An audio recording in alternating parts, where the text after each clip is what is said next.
It's the camera sensor size.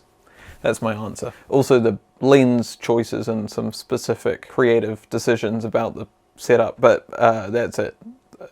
Thanks for watching. Now, it's a good looking show and there's a lot that's gone into its look.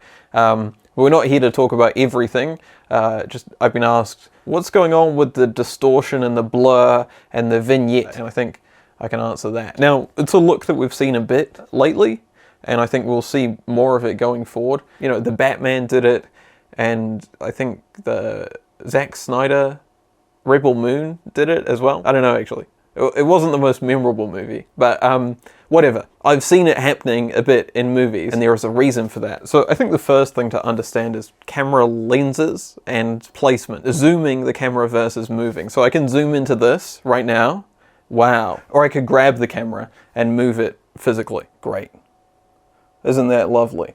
So when I'm close to the lens, you're seeing more of the front of my face and the background gets blurrier versus just zooming in. When you're back over there, my face looks normal and the background looks normal. And that's how you get like the dolly zoom effect, right? That's sort of crucial to what's going on in Shōgun. But also, while we're talking about the camera lens, I can also change how wide open the aperture of the lens is. So right now it's wide open and I can turn it down and you'll see it gets darker, but if I boost the brightness, by closing down the lens, I've made that background less blurry. As the directions that light can come into the camera gets more focused through a hole. So there you go, that's lenses. Now let's talk about sensor size. So behind the lens, where you are, I imagine that's where you exist, there's the sensor, or historically the film. Now I'm shooting in full frame right now, but typically for a movie, you actually shoot in Super 35, which looks like this. It is this. This is Super 35. Welcome to Super 35. So same lens, same film, historically. A movie camera looked like this, but a stills camera looked like this. So let me explain. This is a film stills camera from the 90s, and it takes 35mm film, which is normal, and it's 35mm across. This opening is 35mm. So each photo, as the film rolls across this horizontally, is going to be 35mm wide. Movies use that same 35mm film, but they turn it vertically and use like wide strips, right? Widescreen or scope or Super 35 or full frame. I'm not going to get into that. There's another type of full frame, but forget I brought it up. Just in photography, 35mm means it's 35mm across, but in film, 35mm or Super 35 means that it's 21 to 25mm across. It's really a really clever naming convention. In practice, all that means is movies are like photos, but more zoomed in. Now, this here is a digital camera from 2010, and in here this is about Super 35. It's like 1mm shy of it or something. With digital cameras, a lot of the early innovation was about trying to get a filmic look for movies. So everyone was targeting that Super 35 size sensor, and really the Arri Alexa is the big famous digital camera that everyone uses because they were like the first to crack filmic color science, and that's on a Super 35 sensor. And for about a decade there, that was pretty much the only camera being actually used on movies. So really just within the past 10 years, the sensor tech has improved enough that initially just for consumer photography, Sony started to make full frame digital cameras. They came out with their A7 series, which was mirrorless full frame camera. And it turned out actually there were a lot of benefits to making that sensor larger. Not really resolution. You know, a lot of people think you make the sensor bigger, it's going to be more resolution-y. Not really. It does sort of help with sharpness, and it helps with light, how much light the sensor can accept.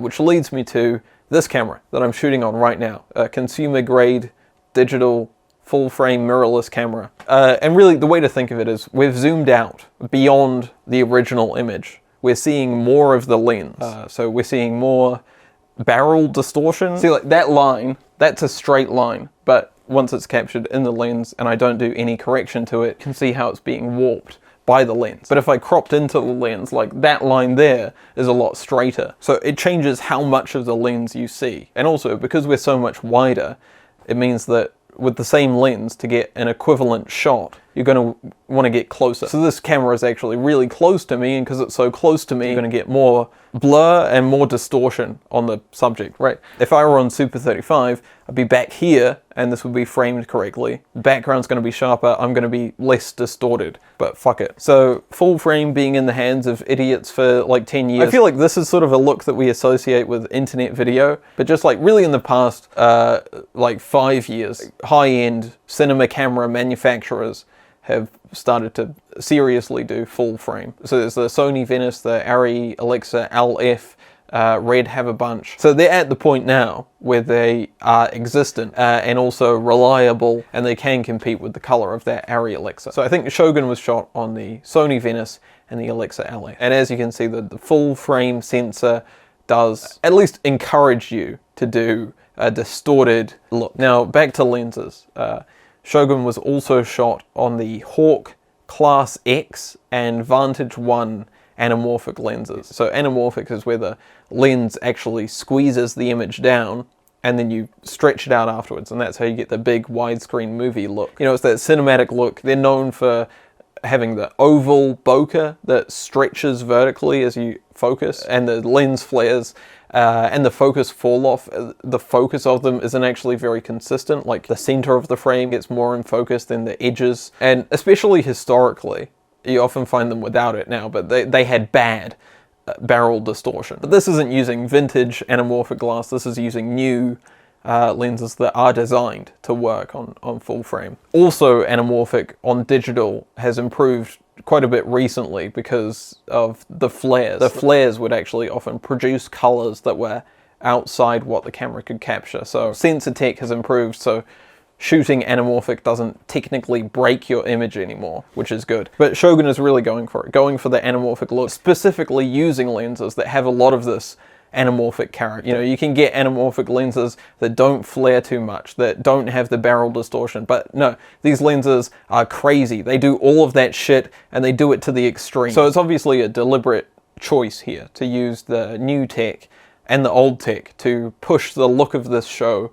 into a new extreme. So it's very distorted, and they're actually capturing an image so large that you often see the edges of the lens in frame, and they're deliberately not compensating for that zoom out that you get with full frame, where you could change lens and reframe so that you don't have this crazy YouTuber aesthetic going on. Instead, they're reframing beyond what you could do before. They're using this as an opportunity to get the camera closer, and they're shooting with this open aperture, so you really see all of that bokeh. So it's interesting. Even though it's anamorphic, it's not a filmic look at all, but it's also not a typical digital look. They really are using the tech to push out in a new direction. So that's always cool. What are they doing with it? Why are they doing that? I don't know.